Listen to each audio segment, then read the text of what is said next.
Sejam muito bem-vindos ao IHUcast, o podcast do Instituto Humanitas Unicinos, que nessa versão traz no formato de áudio os destaques da semana. Crianças migrantes perdem advogados nos Estados Unidos e escolas passam a usar drones com spray de pimenta contra atiradores. Quando a infância vira ameaça a ser controlada, o que sobrou da ideia de proteção? Uma inteligência artificial da OpenAI escapou do controle humano. Mas antes disso, foi em Gaza que um algoritmo passou a decidir quem seria bombardeado. O que isso diz sobre o valor que damos a uma vida? Enquanto o Rio Grande do Sul soma tornados e vendavais, há incêndios que já deslocaram 500 mil de pessoas na Europa. Por que só aprendemos a lidar com o desastre depois que ele já destruiu tudo? A Odisseia, de Christopher Nolan, chega aos cinemas em meio a deportações, guerras e crises climáticas. Será que a hospitalidade ainda é possível no mundo em que insiste em erguer muros?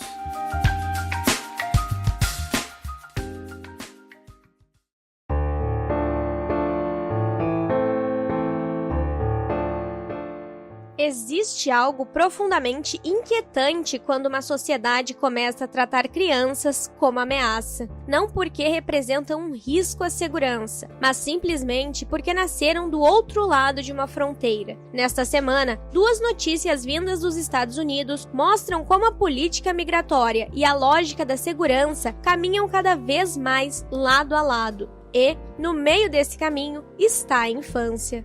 A partir dessa sexta-feira, milhares de crianças migrantes nos Estados Unidos, de bebês a adolescentes, correm o risco de perder a assistência jurídica que recebem há anos. Elas correm o risco de perder a assistência jurídica que garante o seu direito básico à defesa. Muitas delas chegaram desacompanhadas aos Estados Unidos, fugindo da violência, da fome ou da perseguição. Sem advogados, essas crianças ficam praticamente sozinhas diante de juízes de imigração, em processos que podem terminar com deportações, perda de vistos e separação definitiva de suas famílias. O governo expirou os contratos, que, desde 2003, financiavam uma rede nacional de 100 organizações dedicadas a defender menores desacompanhados ou sob custódia da imigração. A crise já vinha se arrastando. Em novembro de 2025, o governo americano reteve mais de 65 milhões de dólares em fundos já aprovados pelo Congresso. Sem esse dinheiro, organizações foram obrigadas a recusar novos casos ou fechar operações inteiras. Não sabemos o que vai acontecer porque o governo não nos informou sobre nenhum plano de transição para as 20 mil crianças representadas por este contrato, explica Shaina Aber, diretora executiva do Acacia Center for Justice. Organizações que atuam na proteção de imigrantes alertam que retirar esse apoio jurídico significa acelerar aquilo que chamam de máquina da deportação. Não se trata apenas de uma mudança administrativa, trata-se de transformar crianças em números de um sistema que privilegia a rapidez em vez de justiça. O paradoxo é evidente. Os Estados Unidos costumam apresentar-se como defensores da liberdade e dos direitos humanos, mas ao mesmo tempo, crianças que sequer compreendem o idioma ou o funcionamento da justiça passam a enfrentar sozinhas processos capazes de definir todo o seu futuro. A fronteira deixa de ser apenas um limite geográfico. Ela se transforma em um filtro que determina quais infâncias merecem proteção e quais podem ser descartadas. Além da falta de representação jurídica dessas crianças, há ainda as multas. Menores detidos na fronteira estão sendo cobrados em $5 mil, com base numa lei assinada por Trump em julho de 2025. Eles não têm dinheiro. A maioria nem sabe o que é isso, relata uma das advogadas que os representa. O tempo médio de permanência dessas crianças sob custódia federal passou de pouco mais de um mês no ano anterior para 117 dias em 2025, mais que o triplo. Advogados já entraram com pedidos de habeas corpus para libertar crianças mantidas por mais de 300 dias. Esforço altamente coordenado, envolvendo múltiplas agências para privar essas crianças do acesso à assistência jurídica gratuita e colocá-las na máquina de deportação, resume uma das advogadas envolvidas nos casos. Essa lógica não aparece apenas na política migratória. ela também está presente dentro das escolas. Diante da recorrência dos massacres e dos tiroteios que marcam a história dos Estados Unidos, algumas autoridades passaram a apostar em novas tecnologias de segurança. Entre elas, drones policiais capazes de lançar spray de pimenta dentro dos corredores escolares durante situações de emergência.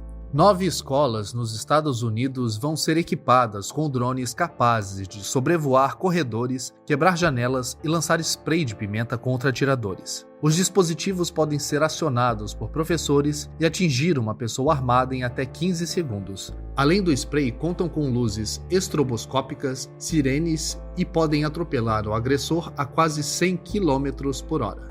Uma vez que os drones estejam sobre você, não há como escapar. Descreve Bill King, ex-fuzileiro naval e cofundador da empresa que os fabrica, a Mitchell Defense. A ideia nasceu depois do massacre de Uvalde, que aconteceu em 2022 no Texas, quando um atirador armado com fuzis de assalto matou 19 crianças e 2 professores, enquanto policiais esperaram mais de 1 hora para agir. Segundo o FBI, a maioria dos massacres em escolas acontece em cerca de 120 segundos. É esse o intervalo que o drone promete encurtar. A justificativa é salvar vidas, mas a proposta levanta uma pergunta difícil. O que acontece quando a resposta para uma sociedade marcada pela violência é produzir ainda mais mecanismos de violência? Em vez de enfrentar as causas estruturais dos massacres, o acesso facilitado às armas, a cultura da violência e o abandono da saúde mental, cresce a aposta em soluções cada vez mais militarizadas. Mas o próprio sistema levanta uma dúvida desconfortável. Os drones não são programados para agir só em tiroteios em massa. Uma briga no pátio em que alguém tem a faca ou arma já pode acioná-los, e ninguém sabe ainda o que acontece se o drone interpretar mal a situação. Há um fio que liga essas duas histórias, embora aconteçam em lugares diferentes da vida das crianças americanas. De um lado, meninos e meninas migrantes tratados não como sujeitos de direito, mas como peças de uma máquina de deportação. Do outro, estudantes que deveriam encontrar na escola um espaço de cuidado. Em vez disso, encontram vigilância armada como resposta padrão à violência. Em nenhum dos 2 casos, alguém perguntou: e se a resposta fosse hospitalidade em vez de mais controle? E se a escola fosse de fato o lugar que acolhe a criança, ao invés de utilizar armas como uma forma de repressão? Quando escolas passam a ser pensadas como fortalezas e crianças migrantes precisam enfrentar sozinhas tribunais de imigração, talvez a questão já não seja apenas sobre segurança ou política migratória. Talvez seja sobre a nossa própria capacidade de acolher, porque uma sociedade revela quem ela é pela maneira como trata aqueles que possuem menos poder para se defender. E talvez nenhuma medida de segurança seja capaz de proteger um país que deixou de enxergar, na infância, não uma ameaça, mas a possibilidade de um futuro diferente.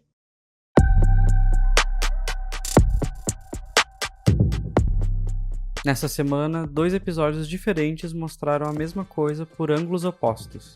Até onde vai a autonomia de uma inteligência artificial quando ela escapa do controle humano, seja para atacar, seja para proteger. O mais alarmante veio de dentro do próprio Vale do Silício. 2 modelos de IA desenvolvidos pela OpenAI, incumbidos de resolver uma vulnerabilidade de segurança dentro de um ambiente fechado, sem acesso à internet, fizeram algo que ninguém esperava. Em vez de procurar uma solução, foram atrás de uma resposta que já existia em outro lugar.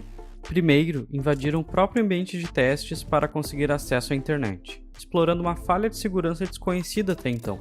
Depois, usaram uma conta comprometida em outro serviço como base de operações, e a partir dali passaram a atacar a plataforma Hugging Face. O relatório da empresa atacada descreve o episódio como algo saído de um romance de espionagem, um diário dia a dia do agente, testando canais de comunicação, mapeando o ambiente, escalando privilégios. No 3º dia, escreve a empresa, todas as escaladas principais foram feitas. Ao todo, foram 17.600 ações realizadas ao longo de 5 dias, atingindo pelo menos 4 serviços diferentes de internet.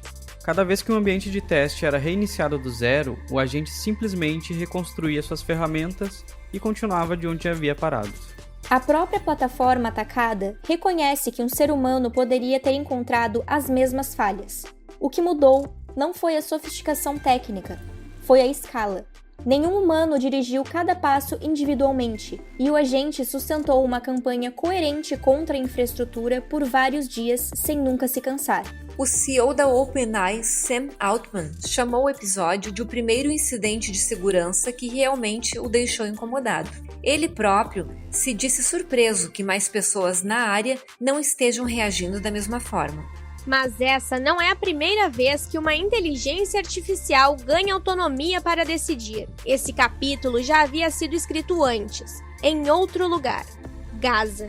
Segundo reportagens publicadas ao longo do genocídio, os estágios iniciais dos bombardeios israelenses foram conduzidos quase exclusivamente por um sistema batizado de Lavender, que usa inteligência artificial para gerar listas de alvos para o exército. Segundo fontes da própria inteligência israelense, o sistema falha em cerca de 10% dos casos e já identificou alvos sem qualquer ligação com grupos armados. Antes de qualquer ataque hacker, foi em Gaza que uma inteligência artificial passou a decidir, em escala industrial, quem seria bombardeado. Entre os que pagam essa conta, majoritariamente estão crianças. Mais de 73 mil pessoas foram mortas em Gaza desde outubro de 2023. Entre elas, 21 mil são crianças, muitas delas escolhidas ou ignoradas por um algoritmo. Em seu artigo, o teólogo Jun Mo-sung propõe uma reflexão que ultrapassa a política e alcança a ética.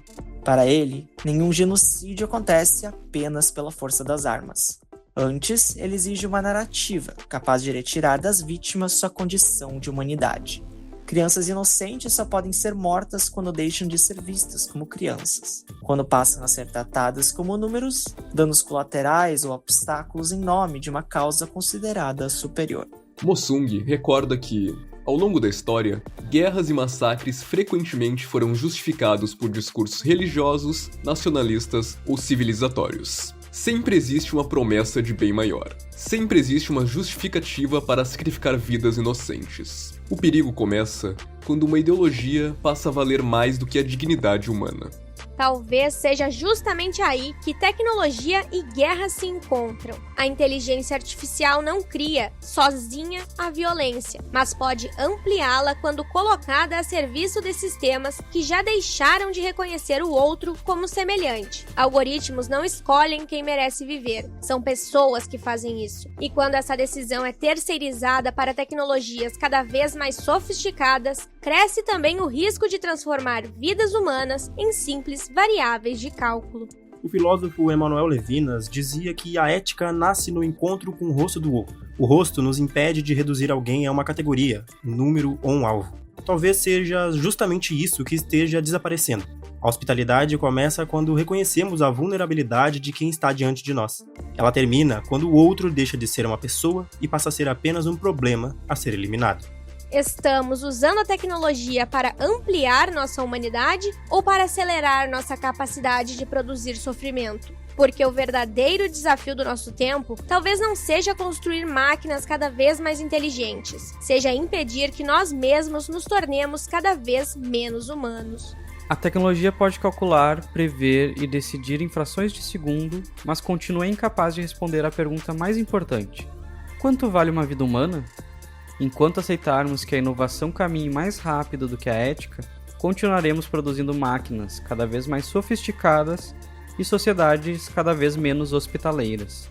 Nenhum avanço tecnológico será suficiente se não vier acompanhado de justiça, responsabilidade e do reconhecimento de que nenhuma vida pode ser tratada como descartável. Após as chuvas intensas da última semana, o Rio Grande do Sul foi impactado mais uma vez por um evento climático extremo. Um tornado atingiu o noroeste do estado na noite da última terça-feira, dia 28 de julho, deixando 4 pessoas feridas e um rastro de destruição. O fenômeno causado por uma supercélula de tempestade provocou destelhamentos, queda de árvores e postes, e 2 residências ficaram totalmente destruídas na cidade de 7 de setembro. O tornado também foi registrado nos municípios de Giruá e Senador Salgado Filho. De acordo com a CNN Brasil, o sistema de monitoramento da Defesa Civil Gaúcha não conseguiu prever a formação do tornado. O centro de monitoramento havia emitido um alerta laranja para a região, indicando potencial de tempestade severa com granizo e rajadas de vento, mas o radar não conseguiu identificar a ocorrência do fenômeno. Enquanto isso, um vendaval na mesma região do estado gaúcho, com ventos acima de 85 km por hora e granizo, destelhou cerca de 1.000 casas nos municípios de Santo Antônio das Missões, Ernestina e Osório. No sudeste brasileiro, São Paulo e Rio de Janeiro também sofreram com ventanias e rajadas de até 125 km por hora. O temporal deixou ao menos 5 mortos, 2 no Rio e 3 em São Paulo, além de quedas de árvores, desabamentos, apagões e transtornos no trânsito e no transporte público nas duas cidades. Na Europa, França e Espanha sofrem com incêndios florestais alarmantes, causados por um fenômeno raro capaz de criar novos focos de incêndio e de dispersar brasas. O avanço do fogo fez com que mais de 500 mil pessoas tivessem que deixar suas casas. Nesse contexto, as novas ondas de calor projetadas para a próxima semana preocupam ainda mais os países. De acordo com o site Clima Info, existe o risco das temperaturas superarem os 40 graus Celsius em algumas partes da Espanha e no sudoeste francês. O jornalista e ambientalista Henrique Cortes, em artigo publicado pelo site Ecodebate, destaca como o impacto das mudanças climáticas também evidenciam as desigualdades, pois afetam principalmente os mais vulneráveis. Talvez a parte mais dura de entender essa crise seja perceber que ela não é distribuída de forma justa. O calor tende a bater com mais força, exatamente em quem já tem menos recursos para se proteger, afirma Cortes. Dados da Unicef comprovam essa disparidade. Segundo uma análise do Fundo da ONU para a Infância e da Vital Strategies, o Brasil tem hoje 333 municípios em situação de vulnerabilidade ambiental severa e multidimensional para crianças e adolescentes. A informação publicada no Clima Info aponta os registros coletados pela plataforma online Painel Crianças e Meio Ambiente, que identificam a exposição ambiental dos mais jovens em todos os municípios do país. Crianças e adolescentes são os mais afetados pelos impactos das mudanças climáticas e da poluição, embora sejam os que menos contribuem para esse cenário, comentou Joaquim Gonçalves Alemán, representante da Unicef no Brasil.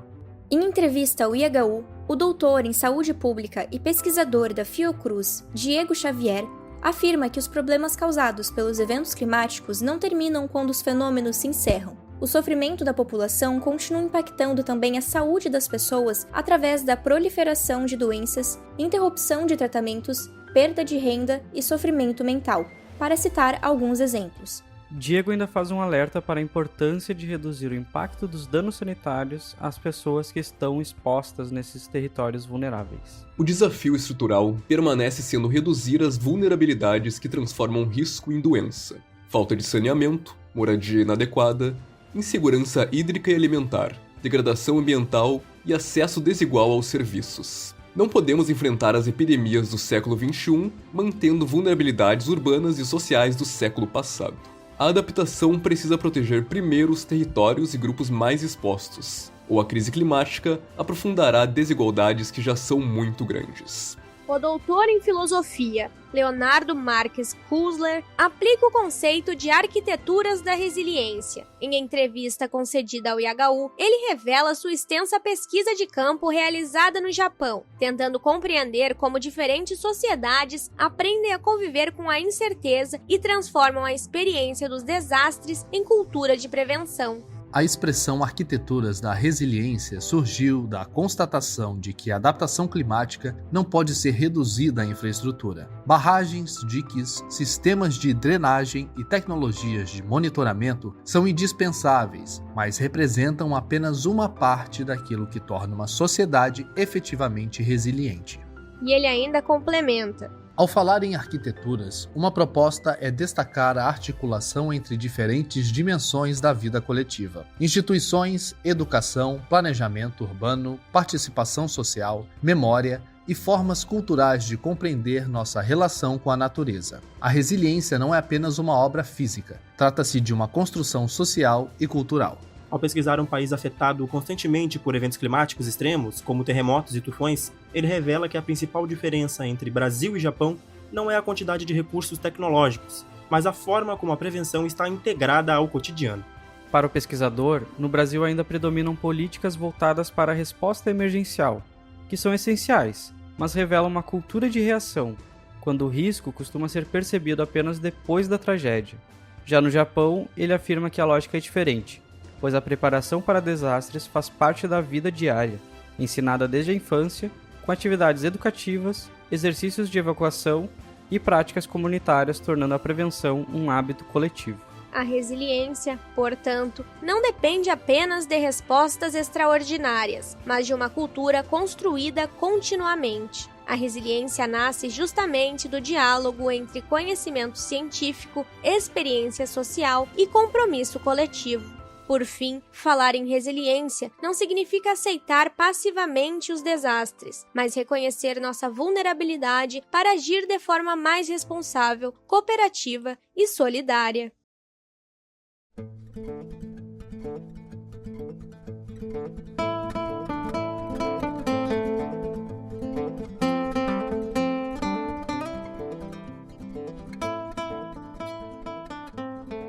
Deportações de imigrantes, guerra sem fim e pessoas obrigadas a sair das suas casas por conta do clima.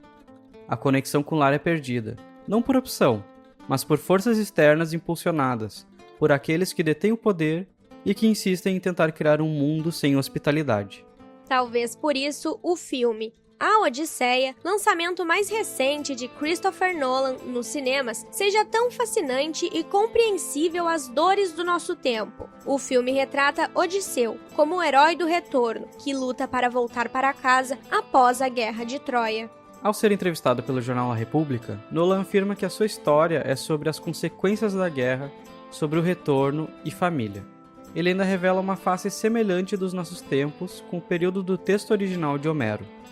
Como naquela época, todos estamos à mercê da bondade alheia. Somos hóspedes neste mundo. O missionário e filósofo em formação, Jesus Lozano Pino, em artigo publicado por Religião Digital, destaca a hospitalidade como um fio condutor do filme. Essa tragédia nos desafia eticamente. Hoje vemos como certos discursos e projetos políticos, protegidos pela chamada prioridade nacional, estão ganhando terreno, juntamente com leis e barreiras de exclusão que erguem muros e justificam a rejeição de estrangeiros. A Odisseia e a tradição evangélica coincidem num apelo inegável: a hospitalidade. Jesus Lozani explica que na antiguidade, a estatura moral e a civilização de um povo eram medidas pela forma como acolhiam os náufragos e os estrangeiros. Cada migrante que atravessa o mar ou salta uma cerca não é uma ameaça abstrata, mas um herói, um Odisseu, de carne e osso, em busca de um lugar seguro para reconstruir a sua vida e continuar a lutar. Para os gregos, e isso é transmitido no filme, com uma tensão quase de suspense, violar as leis da hospitalidade é o maior crime ético possível. Para o professor de literatura italiana Sergio Di Benedetto, o retorno de Odisseu é também um caminho da transformação de si mesmo, e o filme, que poderia ser uma história de guerra, vira um hino de paz. Ao confrontar o seu passado, o protagonista se lembra das ruínas de Troia e de uma civilização, e, acima de tudo, denuncia a violação à lei de hospitalidade, de acolhimento e de respeito ao sagrado. Di Benedetto também destaca a importância da empatia, que esse também é um caminho de salvação que pode ser interpretado no filme. Ou seja, devemos enxergar semelhança no outro, no diferente. Nas palavras do professor, ninguém se salva quando são presa apenas de si mesmos, sem reconhecer o rosto do outro. A empatia e a hospitalidade caminham juntas. A teóloga colombiana Consuelo Vélez, em artigo publicado por Religião Digital, destaca que esses sentimentos e ações também coincidem com a compaixão, algo que Jesus ensinou ao dividir o pão com o povo. Compaixão significa sentir com, e é essa atitude que nos abre os olhos para a realidade da injustiça e nos coloca no caminho para combatê-la. A indiferença, o fechar de coração ao sofrimento do mundo, é o que perpetua a injustiça e a profunda divisão entre os poucos que têm tanto e os muitos que têm tão pouco. O padre jesuíta Adroaldo Palaoro, em artigo publicado no IHU, reflete sobre a compaixão e a partilha como forma de hospitalidade. Para ele, a compaixão de Jesus demonstra um ato de solidariedade, fundamental para acabar com as dores do mundo. É preciso ter em conta que, naquele tempo, quando as pessoas partiam em viagem, não podiam se reabastecer pelo caminho. Por isso, iam provisionadas de alimento para não passarem fome. Os apóstolos tinham 5 pães e 2 peixes, o necessário para passar o dia. O encontro com Jesus e seu apelo, dai-lhes vós mesmos de comer, impulsionou a todos para que colocassem em comum o que tinham levado. Aqui estamos diante de um exemplo de resposta à generosidade que Jesus pregava. Esse é o verdadeiro milagre, a partilha solidária, e onde há partilha, não há mais fome.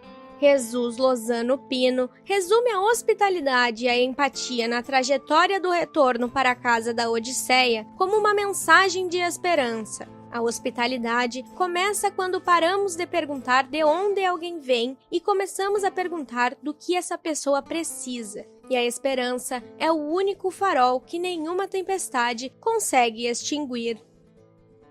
O filósofo e colega do IHU, Alexandre Francisco, reflete sobre a hospitalidade no filme A Odisseia.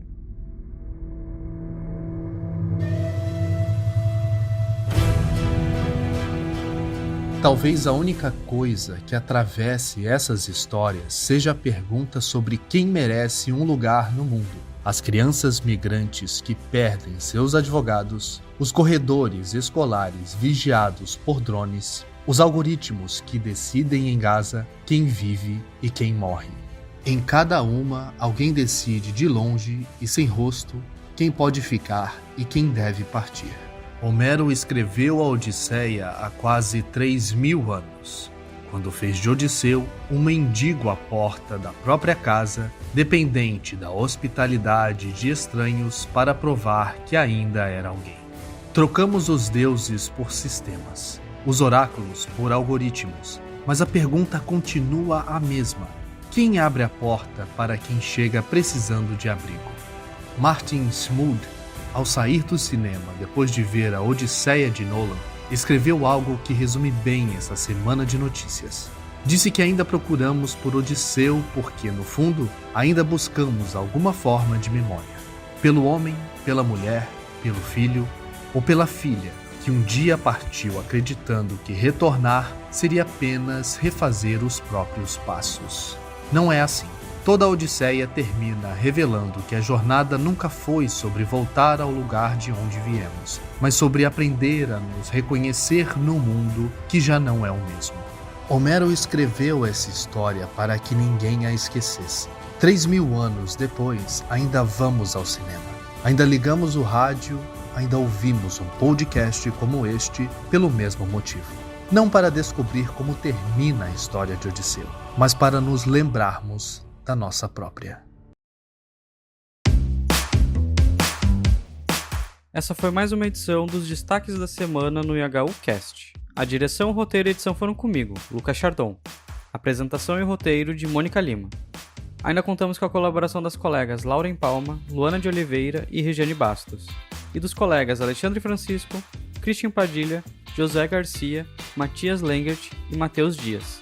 Até a próxima!